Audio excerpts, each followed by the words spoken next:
রাজনৈতিক দল বাংলাদেশে যে ক্ষমতায় গিয়েছে সেই তিনটি দলের মধ্যে একটি হচ্ছে জাতীয় পার্টি, বিএনপি, আওয়ামী লীগ। এবং জাতীয় পার্টি দীর্ঘ সময় প্রায় 2008-এর পর থেকেই তারা বিরোধী দলের ভূমিকা পালন করছে দীর্ঘ সময়, এবং গত প্রায় 34 বছর বিরোধী দলে আছে।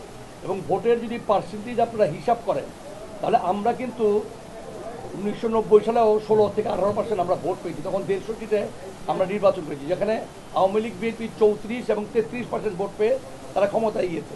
তো জামাত ইসলাম কিন্তু যতগুলো নির্বাচন হয়েছে কোনো নির্বাচনেই আমাদের থেকে উপরে ছিল না। এবং আপনারা যদি হিসাব করেন, যেটা নাকি জিলুর রহমান সাহেব সাংবাদিক বলেছে, মাসুদ কামাল বলেছে, যে আপনারা যে 4টি দল নিয়ে বসলেন, সেই 4টি দলের মধ্যে বিএনপি, ইসলামিক শাসনতন্ত্র, এনসিপি এবং জামাত ইসলাম, সেইখানে বিএনপি ছাড়া বাকি 3টি দল কি জাতীয় পার্টির সমান ভোট রাখে কিনা, এটা কিন্তু আমাদের কথা না, তাদের কথা। সেই হিসেবে আপনারা বুঝতে পারেন আমাদের স্ট্রেংথ কোথায়। তা আমাদের ছাড়া যদি আপনারা সংলাপ করেন, আলোচনা করেন, তাহলে তো আমরা বাংলাদেশের 3টি দলের একটি, তাহলে আলোচনা হলো কোথায়? আওয়ামী লীগও নাই, জাতীয় পার্টি নাই।